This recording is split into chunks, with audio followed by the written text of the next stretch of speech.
आज कितना तारीख है? 18। आवाज नहीं आ रहा है किसी का? 18/2/2025। कौन सा दिन है आज? ट्यूसडे। हम लोग क्या पढ़ रहे थे? Residential status. Residential status. तो इसमें आज हम लोग इंसिडेंस ऑफ टैक्स हम लोग पढ़ेंगे, ठीक है ना। वो क्या है कि 3 तरह का रेसिडेंट होता है, दिमाग में ये रखना है, ठीक है ना। पहला होता है ऑर्डिनरी रेसिडेंट, दूसरा होता है नॉन ऑर्डिनरी रेसिडेंट और तीसरा होता है नॉन रेसिडेंट, ठीक है। तो इसमें हम कुछ केस आप लोगों को बताए थे कि अगर इनकम रिसीव्ड हुआ है इंडिया में, मान लीजिए ये कोई भी है ना, रिसीव्ड कहां हुआ है? इंडिया में। तो उस केस में तीनों का इनकम इंडिया में टैक्सेबल होगा, ठीक है। मतलब इनकम कैलकुलेट करेंगे उसका, ठीक है। दूसरा था deemed to be received in India, है ना, deemed to be received in India. तो इस केस में भी, है ना, तीनों में लगेगा। तीसरा था, है ना, अक्रूड और अराइज इन इंडिया। अक्रूड और यानी इनकम अक्रूड और अराइज कहां हुआ है? इंडिया में। तो इस केस में कमाया इंडिया में, तो इस केस में टैक्स लगेगा, ठीक है। चौथा केस था तीसरा वाला का डीम्ड टू, है ना, डीम्ड टू अक्रू और अराइज इन इंडिया। इस केस में भी तीनों का इनकम कैलकुलेट किया जाएगा इनकम टैक्स एक्ट 1961 के अनुसार, ठीक है।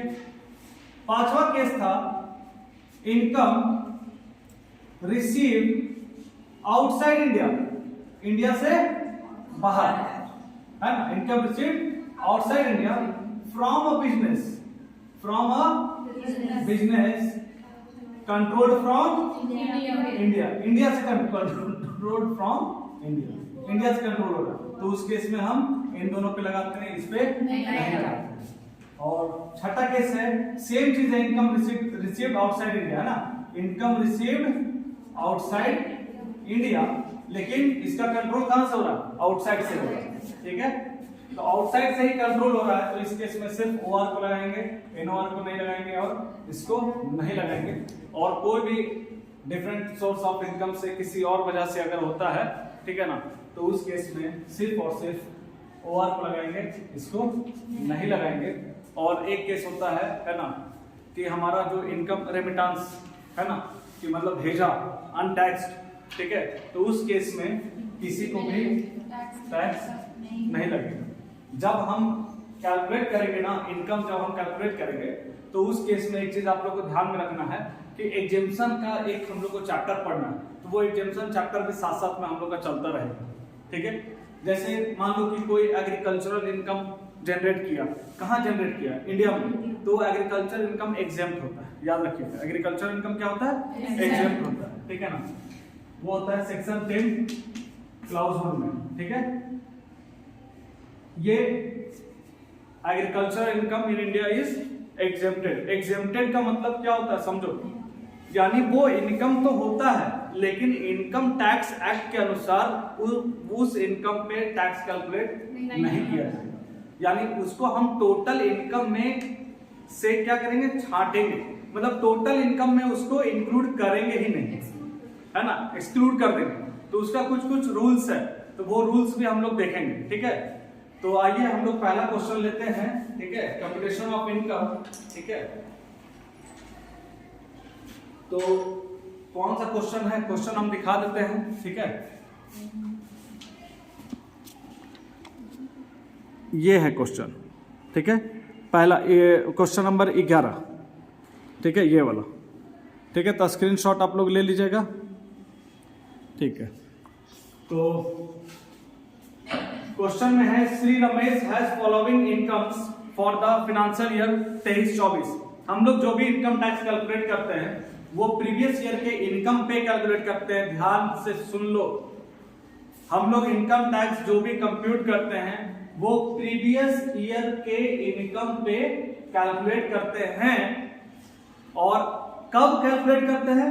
असेसमेंट ईयर में। हम लोग का प्रीवियस ईयर क्या है बाबू? प्रीवियस ईयर क्या हम लोग का 2023-24 और असेसमेंट ईयर हम लोग का क्या हो गया 24-25। ठीक है, तो इसको हम हटा दे रहे हैं। यही जो कॉन्सेप्ट है, यही कॉन्सेप्ट हमेशा ध्यान में रखना है आपको। ठीक है, तो कॉन्सेप्ट को ध्यान में रखिएगा, सारा क्वेश्चन बनेगा। कॉन्सेप्ट इधर उधर गया, एक भी क्वेश्चन समझ में नहीं आएगा। ठीक है, जहां पे फंसिएगा डाउट लेकर आएंगे, डाउट से हम क्लियर कर देंगे आपको। ठीक है, आवाज नहीं निकलता है उसका? ठीक है, नाश्ता नहीं किया, नाश्ता नहीं किया इसीलिए तो पढ़ रहे हो ताकि एक समय बाद तुमको बढ़िया बढ़िया नाश्ता मिले। चलिए, श्री रमेश है following income for the financial year 23-24। पहला बोलता है income from house property situated in London. ठीक है, उसके बाद दूसरा income from salary received in India for services rendered in London. चलो सब होता रहेगा। चौथा तीसरा है, चौथा है, पांचवा है। उसके बाद लास्ट में देखो ध्यान से क्या लिखा हुआ है। लिखा हुआ है कि compute the gross total income of Shri Ramesh for the 2024 if he is, यहां पे दो क्वेश्चन हो गया, अगर वो ऑर्डिनरली रेसिडेंट है, पहला क्वेश्चन, और दूसरा अगर वो नॉन रेसिडेंट है, तो इस केस में हमारा इनकम क्या होगा। ठीक है, तो दो केस है, एक ये वाला है और एक ये वाला है। ये वाला केस यहाँ पे अभी फिलहाल नहीं है। तो पहला जो है वो या पहला ये है, आप लोग सब सॉल्यूशन में लिखेंगे ना, तो सॉल्यूशन में पूरा लिखिएगा। ठीक है, सॉल्यूशन में पूरा, जैसे पॉइंट नंबर 1 लिखिएगा income from house property, income from house property received in London. तो भैया सिंपल सी बात है, आप ध्यान से समझिए। Income from house property receive कहां हुआ है? लंदन में। तो ओआर को तो टैक्स लगेगा ही लगेगा, एनआर को नहीं लगेगा। ठीक है, क्यों? क्योंकि हम एज्यूम करते हैं इनकम फ्रॉम हाउस प्रॉपर्टी, यहाँ पे एजम्पशन क्या है ना कि इनकम फ्रॉम हाउस प्रॉपर्टी कहां है? सिचुएटेड इन, कहां लिखा है? हाँ, सिचुएटेड इन लंदन है ना, यानी लंदन में ही घर है, सिचुएटेड इन लंदन। तो लंदन में है, सिंपल सी बात है, आप हैं यहां, ठीक है, लंदन है यहां, तो यहां घर है, तो यहां का जो आदमी है जो ब्रिटिश होगा वो तो लंदन का ही ना रहने वाला है। अब लंदन का कोई व्यक्ति लंदन में इनकम कमाएगा तो वो क्या इंडिया में आकर टैक्स देगा? नहीं देगा। ठीक है, तो सिर्फ और सिर्फ किसको टैक्स लगेगा? ओवर को। कितना अमाउंट है? 40,000। ये इनकम हमने लिख दिया और यहाँ पे नहीं, ब्लैंक छोड़ दिया। ठीक है, पॉइंट नंबर 2 में बोलता है income from salary received in for the services rendered in London. Service कहां दिया? लंदन। पैसा कहां मिला? इंडिया में। Received in India. तो रिसीव्ड इन इंडिया जब होता है तो उस केस में क्या होता है?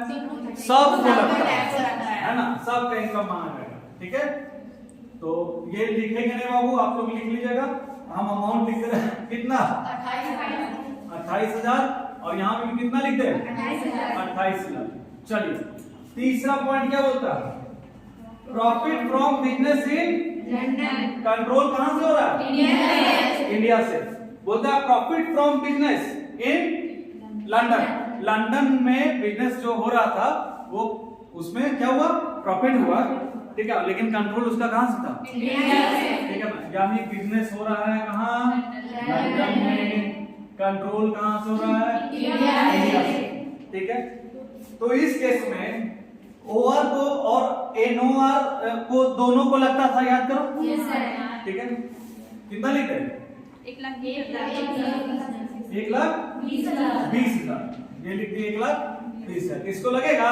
नहीं लगेगा। ठीक है, चलिए, क्यों नहीं लगेगा सर? अरे सिंपल सी बात है बाबू, ऐसा समझो। अब इंडिया का कोई कंपनी है, इंडिया का कोई कंपनी है, मान लीजिए कि वो कंपनी का नाम है रिलायंस। ठीक है, तो यहां पे रिलायंस बिजनेस कर सकता है कि नहीं कर सकता? कर सकता है।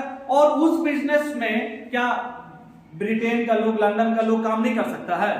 कर सकता है। जैसे इंडिया में है ना, डिफरेंट जो फॉरेन कंपनीज है यहाँ है ना जी, है। जैसे फॉर एग्जांपल जापान की कंपनी है यामाहा, ठीक है, जापान की है, तो क्या इंडिया के लोग उसमें काम नहीं करते उस कंपनी में? तो जापान में जाकर टैक्स देगा? नहीं ना। सेम, तो यहाँ पे भी हम क्या कर दिए, ब्लैंक कर दिए। Next point number 4, profit from Kanpur business. क्या बोला है? प्रॉफिट फ्रॉम कानपुर कहाँ है? इंडिया में कानपुर, ठीक है। तो इसके आगे कुछ सोचना है? रिसीव्ड कहाँ हुआ होगा? सबको लगा देते हैं, ठीक है। तो कितना हो गया? 1,10,000, 1,10,000, ठीक है। उसके बाद नेक्स्ट 5वां point, agricultural income in India, है ना, एग्रीकल्चरल इनकम इन इंडिया। इस केस में लिखेंगे एग्जेम्प्टेड, यहाँ पे लिखेंगे एग्जेम्प्टेड। बात समझ में आया? अब टोटल कर देंगे, ठीक है। टोटल, ग्रॉस टोटल है ना, ग्रैंड टोटल, टोटल कितना हो गया? जोड़ो, 0 0 0, बोलो 298, और इधर कितना हो गया? 1,38,000। तो ये पहला सवाल आपका कंप्लीट हो गया। ऐसा सवाल एग्जाम में आता नहीं है। इतना आसान क्यों आएगा भैया? इतना आसान नहीं आता है। आपका आएगा थोड़ा कॉन्सेप्चुअल क्वेश्चन, लगना चाहिए कि पढ़े हैं, ठीक है। कौवा आसान से थोड़ी होगा, ठीक है। जो अभी कुम नहीं किया वो क्या कर रहा है? गंगा जल बाल्टी में थोड़ा सा छीट के नहा लिया, कुम स्नान, है ना। लेकिन यहां वैसा नहीं चलेगा, आपको कॉन्सेप्ट पकड़ना है। तो नेक्स्ट क्वेश्चन में हम लोग आते हैं, ठीक है। चलिए कौन सा क्वेश्चन ले ले बताओ, तुम लोग बताओ। 3 ठो वाला लेते हैं जिसमें तीनों केस आता है, ठीक है। क्वेश्चन नंबर 13 ले ले। चलो 13 है, 14 है, 16 भी है। चलो 13 ले लेते हैं, ठीक है। स्टार्ट करते हैं 13 से। चलिए आप लोग भी अपना अपना पढ़ते रहिए, है ना। क्वेश्चन अपना आप लोग भी प्रैक्टिस कीजिए। रुकना क्या है, वीडियो में नहीं मिलेगा। तो अभी क्वेश्चन नंबर हम लोग 13 डिस्कशन करने वाले हैं, ठीक है। तो 13 क्वेश्चन देख लो, ये वाला है 13, क्वेश्चन नंबर 13 ये।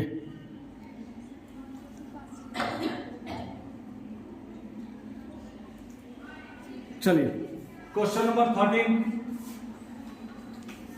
इसमें तीनों का केस में आपको इनकम, टोटल इनकम निकालना है, ठीक है। कहता है कि Shri Hanuman Prasad has the following income for the previous year ending 31st March 2024, यानी 23-24 का इनकम है प्रीवियस ईयर। पहला एक एक पॉइंट को देखो, रूल बेस्ड है, एक बार दिमाग में चला गया हमेशा के लिए रहेगा, ठीक है। तो पहला पॉइंट देखो क्या लिखा हुआ है, income from salary in India from a company. Compute करके दिया हुआ है कितना इनकम हुआ है, इनकम हुआ कहां, सैलरी कहां मिला, इंडिया में। बात खत्म। तो तीनों को लगा देंगे, यस और नो, यस सर। कैसा भी रेसिडेंट हो इंडिया में, अगर पैसा कमाया है, रिसीव किया है, या कमाया यानी काम किया है, तो उस केस में तीनों को टैक्स लगेगा। Point number 2। सेकेंड नंबर में है डिविडेंड। डिविडेंड हम लोग जानते हैं, कंपनी डिविडेंड देती है, ठीक है। From an Indian company received in England and spend there, ठीक है भैया। तो हुआ क्या है, इंडियन कंपनी है और रिसीव कहां हुआ है, इंग्लैंड में, और कहां खर्चा किया है, तो ये कौन सा पॉइंट आ गया, किसको किसको लगेगा, तीनों को लगेगा। क्यों लगेगा तीनों को, है ना, वो कहां कमाया है, इंडिया में। तो उस केस में किसको किसको लग जाएगा, तीनों को। लिख दीजिए 10,000 10,000 10,000, ठीक है ना। Yes, sir. उसके बाद point number 3, income from house property in India. and received in Pakistan. Pakistan में रिसीव हो चाहे ईरान में हो, उससे कोई मतलब नहीं है। इनकम फ्रॉम हाउस प्रॉपर्टी है, हुआ हाउस प्रॉपर्टी कहाँ है? India. तो इंडिया में है, तो इंडिया से ही ना इनकम हुआ होगा। तो उस केस में किसको लगाएंगे? तीनों को लगा। तो कितना है? 20,000। Yes, sir. चलिए point number 4, dividend from a foreign company received in and deposited in a bank there. ध्यान से समझो, एकदम कॉन्सेप्ट को पकड़ो। ये हमारा है, मान लेते हैं कहाँ है? इंग्लैंड। ठीक है, इंग्लैंड। 3 तरह का आदमी है, ओआर है, एनओआर है और एनआर। ओआर, एनओआर और एनआर। ये एनआर, एनओआर, ओआर। अब इन तीनों के केस में देखो, कहता है dividend from a foreign company received in England. Foreign company है, पैसा कहाँ मिला? इंग्लैंड में। पैसा कहाँ मिला? ओआर को भी मिला। तो ओआर को मिला इंग्लैंड में, चाहे कहीं भी मिले, ओआर का तो हर हाल में उतना पेमेंट है ना। तो मतलब इनकम कैलकुलेट उतना करेंगे ही करेंगे। कितना? 10,000 है पक्का? ठीक है बाबू, लोग 10,000 लिख दिए। अब सोचो, एनओआर बोल रहा है ना कि हमारा इनकम का क्या होगा, मेरा भी इनकम कैलकुलेट करेगा, टोटल कीजिएगा। हम बोले रुको, कहाँ है? फॉरेन कंपनी है। इसका मतलब कंट्रोल कहाँ से हो रहा है? फॉरेन से। इंडिया से कंट्रोल होता तब हम एनओआर को लगाते हैं। कहाँ से कंट्रोल हो रहा है? फॉरेन से। और वही डिपॉजिट किया या खर्चा किया जो किया, हमको उससे कोई लेना देना नहीं। और इसको भी नहीं लगेगा और इसको भी नहीं लगेगा। क्लियर हुआ? चलिए पॉइंट नंबर 5, कहता है income from a business in Calcutta manage from concept को पकड़ो। इनकम फ्रॉम बिजनेस कहाँ हुआ है? इंडिया में। मैनेज कहाँ से हो रहा है? तो उस केस में किसको किसको लगाए? क्यों क्यों? ठीक है, चलो कितना अमाउंट? 20,000 लिख दीजिए बाबू। 20,000, 20,000, 20,000। नेक्स्ट पॉइंट नंबर 6, क्या था? Income from a business in USA. Control कहां से हो रहा है? इंडिया से। कानपुर से कंट्रोल हो रहा है, तो कंट्रोल कहां से हो रहा है? इंडिया से। और रिसीव कहां हुआ है ना? Income from a business in USA. तो इस केस में किसको किसको लगना चाहिए? ओआर और एनओआर। इसको भी लगेगा? ठीक है, चलिए next point number 7, income was earned in, कहाँ अर्न किया है? ऑस्ट्रेलिया में। रिसीव्ड देयर, यानी ऑस्ट्रेलिया में ही रिसीव किया। ऑस्ट्रेलिया यहाँ पे बाबू मान लेते हैं, ठीक है, ऑस्ट्रेलिया है यहाँ पे, दिख रहा ना? ठीक है, तो बोल रहा है कि यही रिसीव हुआ है, ठीक है ना। तो उस केस में आप खुद सोचिए कि किसको किसको टैक्स लगाना चाहिए। 3 व्यक्ति, ओआर, एनओआर और एनआर। फिर से देखिए, income was earn in Australia, Australia में अर्न हुआ है, ठीक है, यानी ये काम किया कहाँ? ऑस्ट्रेलिया में। ये भी काम कहाँ किया? ऑस्ट्रेलिया में। ये भी काम कहाँ किया? ऑस्ट्रेलिया में। और तीनों को पैसा भी मिल गया, कहाँ मिला है? मिला भी कहाँ? ऑस्ट्रेलिया में। ठीक है भैया, तो इसको तो तब तुरंत 23-24 में ये सब घटना घट रहा है। ओवर को तो हर हाल में दुनिया में कहीं भी कमाएगा, उसको तो इनकम कैलकुलेट करना ही पड़ेगा। ठीक है, तो कितना है? 25,000 लिख दीजिए। ठीक है, अब एनओआर बोलता है मेरा क्या होगा, है ना? तो कंट्रोल कहां से हो रहा है? ऑस्ट्रेलिया। तो इसको भी टैक्स, अगर इंडिया से कंट्रोल होता तो हाँ, और इसको तो नहीं मिलेगा। बात समझ में आया? पॉइंट नंबर 8 कहता है उसका मामा जी बैंक ड्राफ्ट भेजा है फ्रांस से, है ना? उसका शादी, किसका शादी में? ऑन हिट में, हाँ उसी का शादी में। तो शादी ब्याह के लिए कुछ भी गिफ्ट में जो भी पैसा उसमें मिलता है बाबू, क्या होता है? एग्जेम्प्ट होता है। उसका रूल है, आगे हम लोग करेंगे। तो अभी क्या कर देंगे? एग्जेम्प्ट। एग्जाम, ठीक है। चलिए जोड़िए तो कितना हो गया 50 60 1,47,000। इधर कितना हो गया आपको 1,12,000। ये हो गया ग्रॉस टोटल इनकम। ये क्या हो गया ग्रॉस टोटल। इधर कितना हो गया 1,00,000। चलिए ठीक है, तो ये आपका आंसर हो गया, ठीक है। ओआर के लिए 1,44,000 ग्रॉस टोटल इनकम हुआ, एनओआर के लिए 1,12,000 ग्रॉस टोटल इनकम और एनआर के लिए 1,00,000 ग्रॉस टोटल इनकम। क्लियर, ठीक है। चलो नेक्स्ट क्वेश्चन हम लोग लेंगे क्वेश्चन नंबर 16, ठीक है ना। तुम लोग बोला 16 नंबर, तो 16 नंबर देख लीजिए, ये वाला है 16 नंबर।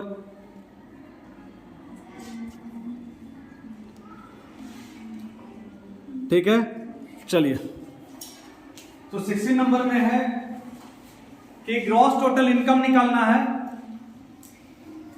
नहीं आऊंगा, अच्छा, चलो देखो 16 नंबर में तीनों के लिए निकालना है, ऑर्डिनरी, नॉट ऑर्डिनरी और नॉन रेसिडेंट, ठीक है। तो यहां पे बोलता है, सबसे पहला पॉइंट है समझना, पकड़ना है तुम लोग को, ध्यान से देखो, ठीक है। इधर कवर है ना बाबू, इधर पूरा कवर है ये सब, ठीक। तो पहला नंबर जो है वो क्या बोलता है, आपको एक्सप्लेनेशन भी हम देते जा रहे हैं, ध्यान से समझिए। पहला है interest on savings bank deposit in Allahabad bank Delhi में। तीनों का खाता है इलाहाबाद बैंक में, ठीक है ना। तीनों के लिए बनाना है, तीनों का खाता है, ओआर भी है, एनओआर भी है और ओआर भी है। उसका इंटरेस्ट मिला, कितना मिला 1,200 रुपया। तो कहां इंटरेस्ट मिला, किसको किसको लगाएं, कितना कितना अमाउंट 1,200 1,200, ठीक। चलिए पॉइंट नंबर सेकंड है income from agriculture in Africa invested in Nepal. एकदम ध्यान से बाबू, ये है इंडिया, इधर है अफ्रीका, या सुनो अब अफ्रीका में खेती किया, ठीक है, और इन्वेस्ट जाके कहां कर दिया नेपाल में। कौन है, तीनों है, ठीक। सबसे पहले हम जानेंगे ओआर का केस। ओआर को इंडिया से बाहर कभी भी किसी और सोर्स से भी पैसा मिलेगा तो भी टैक्सेबल होगा ही होगा, 100% होगा, ठीक है, ये याद रखना। यानी ओआर के लिए एक तरह से क्या हो गया, श्राप बोलो, अभिशाप बोलो, है ना। और बढ़िया आदमी है तो उसको वरदान बोलो, क्या छुपाएगा, छुपाने का चीज है नहीं ना। तो ओआर को तो लगेगा ही लगेगा। कितना है अमाउंट 10। सर अभी बोले थे आप कि एग्रीकल्चर इनकम तो एग्जेम्प्ट होता है, लेकिन एग्रीकल्चर इनकम इंडिया में होना, यानी एग्रीकल्चर लैंड इंडिया में अगर है तब, है ना। अब वो चल गया अफ्रीका में खेती कर रहा है तो नहीं देगा, ठीक है। अब देखो ध्यान से, एनओआर बोलता है कि हमारा इनकम टैक्स एक्ट 1961 के अनुसार क्यों कर रहे हैं आप लोग। बोले बाबू तुम अफ्रीका में कमाया है और इन्वेस्ट किया नेपाल में, हम लेकिन तब तो दुनिया का बहुत सारा आदमी दूसरा देश इंडिया का कोई कनेक्शन ही नहीं है, कंट्रोल भी इंडिया से नहीं हो रहा था, हम काला देंगे, देगा नहीं देगा। जब यही नहीं दे रहा है ये देगा, ठीक है। पॉइंट नंबर थर्ड में क्या बोलता है, dividend received in UK from an, जिसमें से 2,000 रुपया कहां लेकर आया है इंडिया में। अरे 2,000 लेके ना आया है, यहां मिला नहीं ना है, वो लेके कुछ हो आ जाएगा तो उससे क्या होगा, ठीक है। हमको टोटल देखना है, ठीक है। फिर से समझिए, डिविडेंड रिसीव कहां हुआ है यूके में डिविडेंड मिला, यूके यानी यूनाइटेड किंगडम, यस और नो, डिविडेंड मिला। कौन सा कंपनी का डिविडेंड है, अमेरिका का कंपनी है भैया, है ना। ये कौन है? अमेरिका, यूएसए का कंपनी है, ठीक है, यूके में मिला। अब तुम ही बताओ इंडिया का कनेक्शन कैसे है? तो सिर्फ किसके कनेक्शन होगा? ओवर का। इन लोग का कोई मतलब है? नहीं। चलिए कितना है अमाउंट? 10,000 लिख दीजिए। 10। अच्छा सर ये 2000 जो बोला था लेके आए चाहे वो 10,000 लेके आ जाए, उससे कोई मतलब नहीं, ठीक है। Next point number 4, income from salary. Income from for 3 months for working in Indian embassies office in Australia. और सर्विस का सैलरी भी कहाँ मिला उसको? ऑस्ट्रेलिया में। कितना मिला? 72,000। अब ऐसा समझिए, हम आप लोग को पढ़ाए थे इंडिया का definition as per income tax act क्या होता है, ठीक है। अब ये बताओ ऑस्ट्रेलिया में है ना, ऑस्ट्रेलिया में इधर है ना बाबू, ऑस्ट्रेलिया इधर आ रहा है वीडियो में बाबू, ठीक है, ये ऑस्ट्रेलिया है। तो ऑस्ट्रेलिया में इंडियन गवर्नमेंट का ऑफिस जो इंडियन एम्बेसी होगा कि नहीं होगा? होगा। हम तुमको बताए थे कि इंडियन एम्बेसी जहां जहां जिस देश में है वो माना जाएगा कि वो ऑफिस कहाँ है? इंडिया में है, ठीक है। तो यहाँ जो भी काम कर रहा है वो क्या माना जाएगा? कहाँ काम कर रहा है? तो यहाँ तो सैलरी जिसको मिला वो कहाँ मिला? मिला है ऑस्ट्रेलिया में, दिख रहा है। लेकिन इनकम टैक्स एक्ट क्या बोलता है? क्या मानेंगे? इंडिया में। Deemed to be received in India. आया बात समझ में? ठीक है। तो इस केस में किसको किसको लगा दे? कितना है? 72,000। तो तुम लोग बोलता है 72,000, वो वही हुआ। अच्छा बाबू, तुम लोग इंग्लिश मीडियम में है, हम हिंदी मीडियम में। चलो next point number 5, income from house property. और देखो ब्रैकेट में लिखता है बिल्डिंग कहाँ सिचुएटेड है? पाकिस्तान में है, जिसमें से 10,000 डिपॉजिट कर दिया पाकिस्तान में बैंक में, और बैलेंस कहाँ लेकर आ गया? और क्या रुपया टोटल है? 15,000।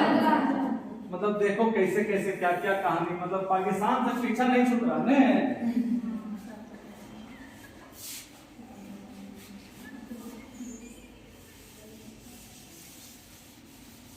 हाँ चलिए समझिए, ये इंडिया इधर है पाकिस्तान, तो हाउस प्रॉपर्टी कहाँ है? पाकिस्तान में है। ये इंडिया में, ठीक है, इंडिया बहुत बड़ा है। तो पाकिस्तान में हाउस प्रॉपर्टी से इसको इनकम हुआ, किसको? तीनों को, ठीक है। तो भैया इंडिया से बाहर कभी भी कहीं अदर सोर्सेज से भी कुछ इनकम होगा, ओआर को तो लगेगा ही लगेगा।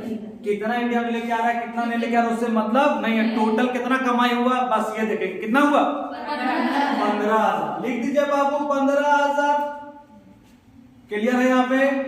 ठीक है। अब तुम सोचो पाकिस्तान में हाउस प्रॉपर्टी जो है क्या उसका कंट्रोल इंडिया से है? नहीं है ना, तो एनओआर को लगेगा? तो जब एनओआर को नहीं लगा तो एनआर को लगेगा? नहीं। चलिए नेक्स्ट पॉइंट नंबर 6 कहता pension income in Belgium. Belgium एक तो देश है, मालूम है ना? For services rendered in with मतलब ये हुआ कि बेल्जियम में है ना क्या हुआ है? पेंशन इनकम उसको मिला, लेकिन वो काम कहाँ किया था? इंडिया। यानी एक तरह से deemed to be accrue and arise कहाँ हुआ? इंडिया में। यानी इंडिया में कभी काम किया था तब ना उसको आज पेंशन वगैरह मिल रहा है जी।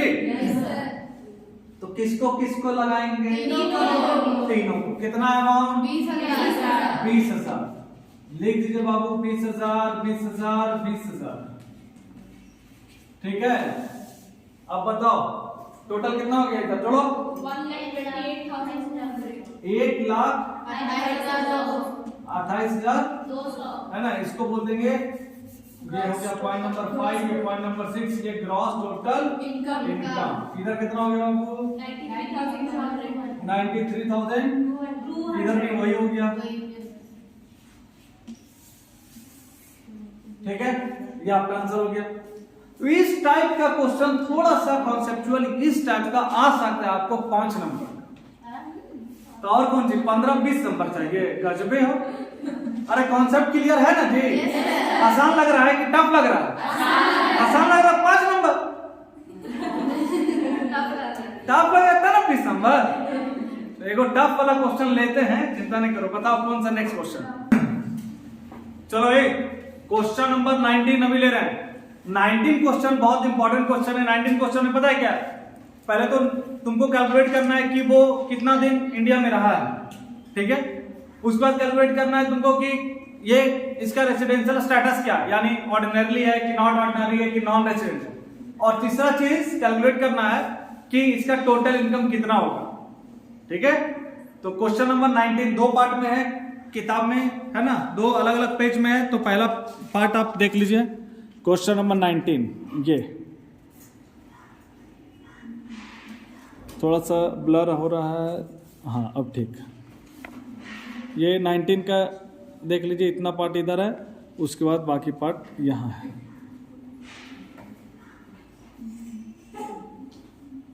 ठीक। तो क्वेश्चन नंबर 19, सबसे पहला हम आपको यहां पे लिख दे रहे हैं हमारा जो प्रीवियस ईयर के लिए जो हमको कैलकुलेट करना है। Please do not talk. 2023-24, ठीक है। उसके बाद उसके पहले 22-23, 21-22, 20-21, 19-20, 18-19, फिर 17-18, फिर 16-17, फिर उसके बाद पक्का? हाँ, 10 तो हुआ, पिछला 1 2 3 4 5 6 7 8 9 10 हो गया। चलिए ठीक है, चलिए एक और ले लेते हैं, 12-13, ठीक है। हमको पता करना है कि इसका रेसिडेंशियल स्टेटस क्या है, ठीक है। तो देखो क्वेश्चन में पॉइंट नंबर 5 में, क्वेश्चन का पॉइंट नंबर 5 में क्या बोला है, ध्यान से देखिए।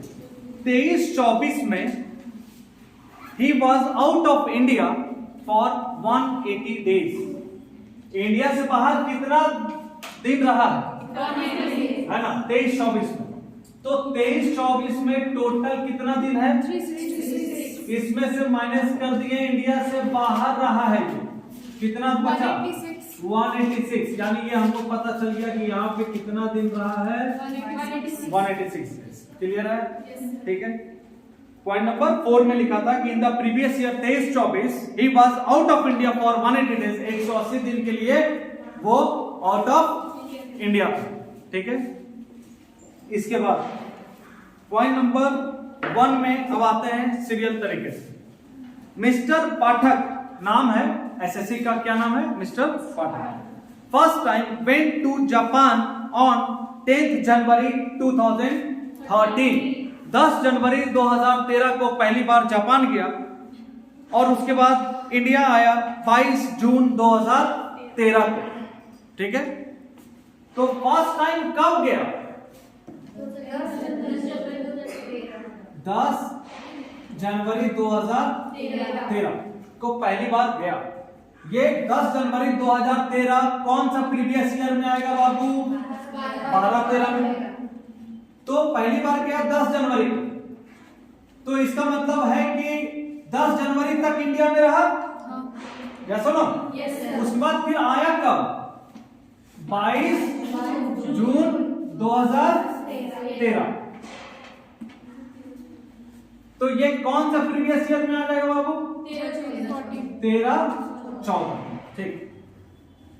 तो हमको एक्चुअली में 13-14 से ही मतलब है, 12-13 से मतलब नहीं, लेकिन फिर भी क्वेश्चन में दिया है तो आप देखिए कहां पे आपको इग्नोर करना है, ये भी आपको सीखना पड़ेगा।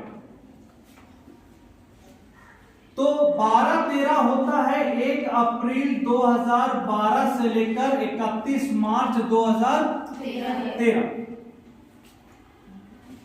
यहां से लेकर यहां तक में कुल मिलाकर एज्यूम करते हैं 365 दिन होगा, ठीक है, इग्नोर कर रहे हैं, ठीक है, चेक कर लेना कि लीप ईयर है कि नहीं है, नहीं है तो आगे बढ़ते हैं। 10 जनवरी को पहली बार इंडिया से बाहर गए, फिर आया कब? हम ये बोल सकते हैं कि 31 मार्च 2013 तक नहीं आया, बोल सकते हैं। तो जनवरी में कितना दिन नहीं रहा? तो 10 जनवरी तक रहा, जनवरी में 31 दिन होता है, तो कितना दिन नहीं रहा? 21 दिन जनवरी में नहीं रहा। फिर फरवरी में कितना दिन नहीं रहा? मार्च में कितना दिन नहीं रहा? टोटल कितना हो गया? 80 डेज। 365 में से 80 को माइनस कर दे रहे हैं, कितना आया? 285 डेज। हम बोल सकते हैं कि 12-13 में कितना दिन रहा इंडिया में? 285 डेज। तो यहाँ पे हम लिख दे रहे हैं 285, ठीक है। नेक्स्ट, अब 13-14 की बात करते हैं।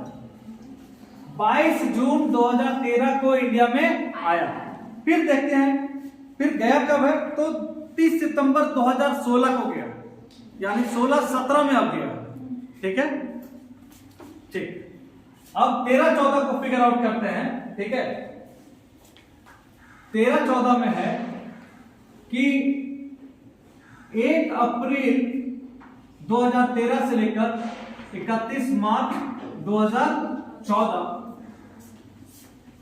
टोटल कितना दिन हो गया?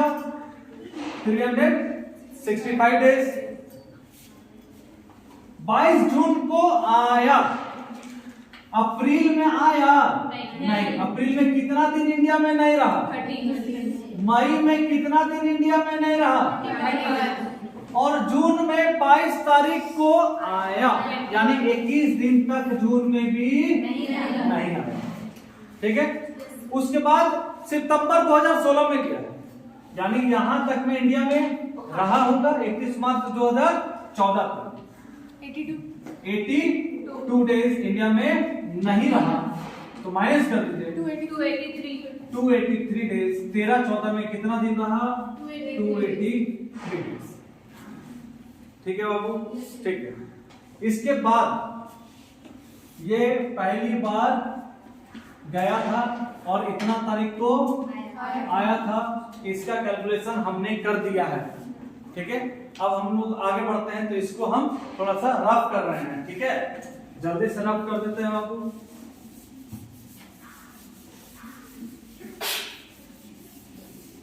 चलिए नेक्स्ट देखो, कहां गया? 30 सितंबर 2016 को ही went to England and came back to India after 90 days, ठीक है। फिर गया, कब गया बाबू? 30 सितंबर 2016 को इंडिया से बाहर गया, ठीक है। कितना दिन के लिए गया? 90 दिन के लिए गया, ठीक है बाबू, 90 दिन के लिए गया। उसके बाद फिर इंडिया में मतलब आ गया, ठीक। चलो 30 सितंबर 2016 कौन सा प्रीवियस ईयर में आएगा? 16-17, ठीक है, बहुत सुंदर बात। यानी 1 अप्रैल 2016 से लेकर 31 मार्च 2017, तो यहां से यहां तक की कैलकुलेशन करेंगे। गया कब? 30 सितंबर। तो अप्रैल में इंडिया में कितना दिन रहा? 30 दिन रहा, क्योंकि गया है ना। उसके बाद मई में कितना दिन रहा? फिर जून में कितना दिन रहा? जुलाई में कितना दिन रहा? अगस्त में कितना दिन रहा? 31 दिन इंडिया में रहा। और सितंबर में भी कब गया? 30 सितंबर, यानी 30 सितंबर को भी इंडिया में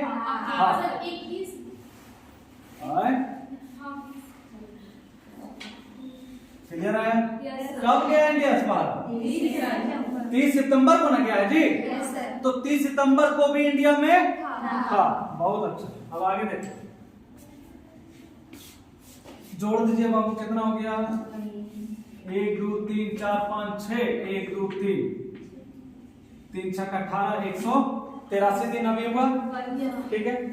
उसके बाद 90 दिन के लिए गया, ठीक है। आगे उसके बाद फिर कब गया भैया? 2019 में। फिर कब गया? 2019 में। तो हम लोग ऐसा भी कर सकते थे, क्या कर सकते थे? यहां से लेकर यहां तक में कितना दिन के लिए बाहर गया? 90 दिन है ना, 90 दिन के बाद आया, तो हम डायरेक्ट 365 में से 90 नहीं घटा सकते हैं। 16 से 9 गया 7, आई कितना हो गया? 275। तो नहीं बोल सकते हैं 16-17 में कितना दिन रहा है? 275 डेज भी बोल सकते हैं, ठीक है। इतना लंबा जाने की जरूरत नहीं, ठीक है। आप ऐसा भी कर सकते हैं, ठीक है। तो 16-17 में 275, 16-17 में 275 दिन इंडिया में रहा। क्लियर? सर ये जो कर रहे थे इसका क्या तात्पर्य? इसका यही तात्पर्य है कि बाबू सितंबर तक इंडिया में 183 दिन रहा, उसके बाद फिर 90 दिन नहीं रहा, उसके बाद फिर रहा होगा। तो यही कैलकुलेट करना था भैया, 365 दिन ही ना है यहाँ से यहाँ तक में, तो कितना दिन नहीं रहा डायरेक्ट हम माइनस कर दिए, ठीक है। आप ध्यान से देखो, इंपॉर्टेंट बात, गया कब था? 2016, यानी उसके बाद इंडिया में तो रहा ही होगा, यस और नो? तो इसको डायरेक्ट हम लिख दे 365, 365। कोई दिक्कत नहीं? 2016 लीप ईयर है, चलिए तो इसको कितना कर दे? 386। क्लियर है? अब आगे पॉइंट नंबर 3 कहता है कि 16 जुलाई 2019 he had to gone to Sri Lanka and came back to India after staying 100 days. 16 जुलाई 2019 को गया, ध्यान समझो, कब फिर गया? 16 जुलाई 2019। 16 जुलाई 2019 कौन सा प्रीवियस ईयर में होगा? 1920 में गया ना जी, ठीक है। तो इसका मतलब इस दिन भी इंडिया में रहा होगा, यहाँ भी इंडिया में रहा होगा, यस और नो? ठीक।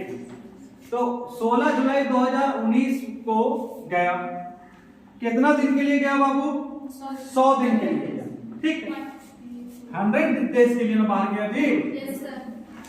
तो ये 19-20 में टोटल कितना दिन है? 365। इसमें से कितना माइनस कर दे? कितना दिन इंडिया में रहा? तो यहाँ पे लिख दे 265। कोई दिक्कत? ये हम चेक कर लेते हैं, आगे कोई डेट नहीं ना दिया है, आगे कोई डेट नहीं ना दिया है। 18-19 66 नहीं होगा, ठीक है। कौन सा? 19-20 2000, हाँ ठीक है। तो इसको कर दो 266, हम इसका सोच रहे थे, ठीक है। लीप ईयर है तो 366 दिन ले लो, ठीक है ना। लीप ईयर वगैरह को हल्का फुल्का भी इग्नोर करके तुम कर सकते हो, दिमाग में अपना रखना एग्जाम के समय, क्लियर, ठीक है।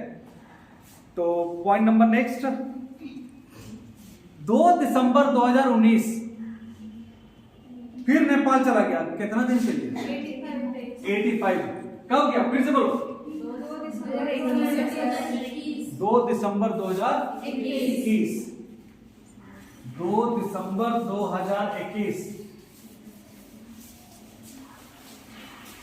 2 दिसंबर 2021।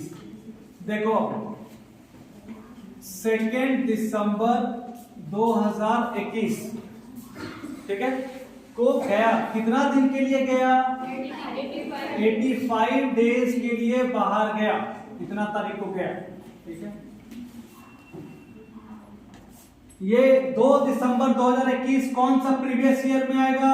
21-22, ठीक है। तो 21-22 तो यहाँ पे है, तो 20-21 में तो इंडिया में रहा होगा 365। अब 21-22 में देख लीजिए, 21-22 में टोटल कितना दिन हो गया? 365 में से माइनस कर दीजिए बाबू, कितना? 85। कितना बचा? 280। तो यहाँ पे 21-22 में कितना दिन इंडिया में रहा? 280 डेज, ठीक है। उसके बाद क्या बोलता है, और तो कुछ बोला नहीं है। और प्रीवियस ईयर में 23-24 में 180 दिन के लिए वो इंडिया से बाहर था। ये तो कहानी हम लोग पहले से जान ही रहे हैं, इसीलिए पहले लिख दिए, ठीक है। अभी टोटल 85 दिन के लिए गया था, फिर वापस आ गया, ठीक है। तो एक मिनट रुको, कैलकुलेशन थोड़ा सा फिर से देख लो, ठीक है। 85 डेज के लिए गया ना, 21-22 में गया ना, ये डेट 21-22 में पड़ता है। 2 दिसंबर को गया, यानी 31 दिसंबर, मतलब टोटल 31 दिन में से 2 दिन इंडिया में रहा, 1 और 2 तारीख को रहा।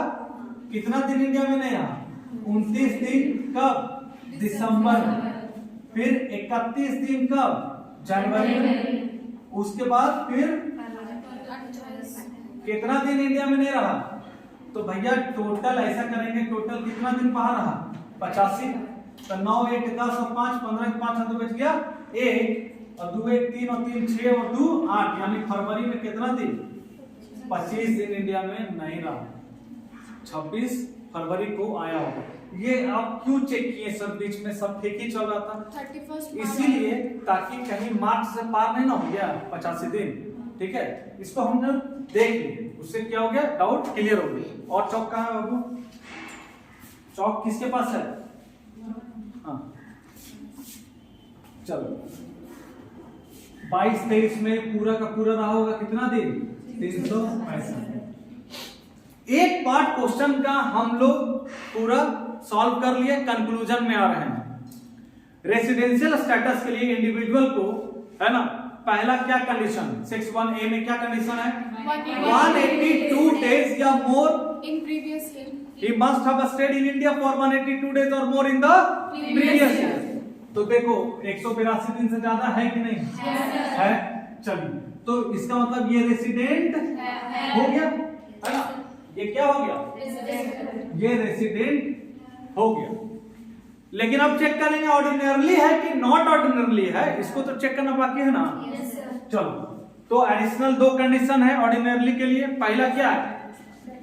कोई भी 2 साल पिछला 10 साल। कौन सा पिछला? प्रीवियस ईयर के ठीक पिछला 10 साल। तो हम लोग का प्रीवियस ईयर 23-24 है। 1 2 3 4 5 6 7 8 9 10। इसमें 10 साल में हमको देखना है कोई 2 साल क्या होना चाहिए? रेसिडेंट, यानी 182 दिन से ज्यादा वाला कंडीशन, या फिर 60 दिन से ज्यादा और पिछला 4 साल में 365 दिन। तो ये भी रेसिडेंट है, ये भी रेसिडेंट है, ये भी रेसिडेंट है, ये भी रेसिडेंट है, ये भी रेसिडेंट है, ये है ना बाबू, सब दिन। और पिछला 7 साल में 1 2 3 4 5 6 7 730 दिन है कि नहीं है? चेक करो, 365 365 730 से सही हो गया, फिर 365 300 बहुत हो गया।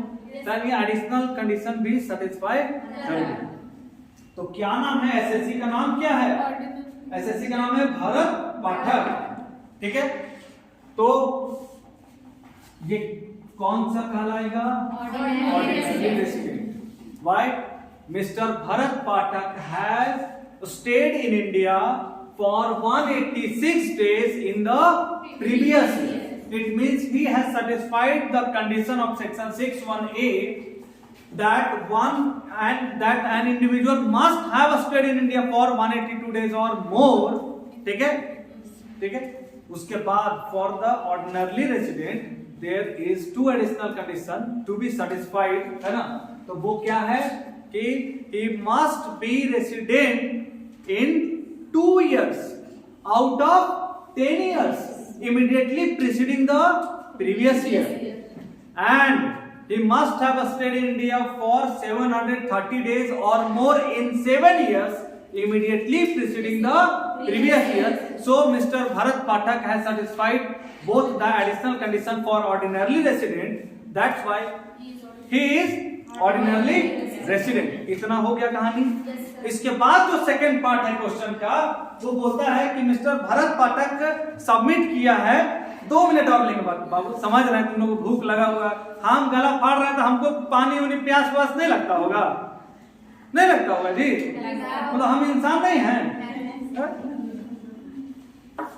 जब ऑर्डिनरी रेसिडेंट हो गया, इसका टोटल इनकम कैलकुलेट करना आसान है कि टफ? आसान है। खाली अनटैक्स्ड इनकम को छोड़कर, रेमिटेंस वाला इनकम को छोड़कर बाकी सब पे है ना इनकम कैलकुलेट करते हैं। तो इसमें बोला है कि सबमिट किया है, क्या सबमिट किया इंफॉर्मेशन, द कमीशन मिला है इंडिया में, और सर्विस कहाँ दिया था? श्रीलंका में। अरे इंडिया में मिला ना जी, बात खत्म। OR है ना जी, लगेगा कि नहीं? कितना? 1,40,000। हम यहाँ पे लिख दे रहे, देखो तो वीडियो में आ रहा है बाबू, 1,40,000। ये इसका हम इनकम कैलकुलेट कर रहे हैं। दूसरा बोलता है income from house what is situated in Nepal received in India. अरे रिसीव कहाँ किया है? बात खत्म, आगे कुछ सोचना ही नहीं है। कितना है बाबू? 1,01,000। हम लोग इतना बड़ा बड़ा आंक लिखते हैं ना, इतना कभी भेटाइबे नहीं करता है इतना पैसा। Dividend of an England based company received in India. कोई टेंशन है? कितना? चौथा, profit of the business situated in abroad. तो क्या करें? OR है ना? लगेगा ना? लगा दो ना। टोटल GPI कितना हो गया? 8,16,000। इतना तुम लोग कैलकुलेटर यूज करता है रे? एग्जाम में कहाँ से लाएगा कैलकुलेटर? मोबाइल में छुपा हुआ लेता है तुम लोग।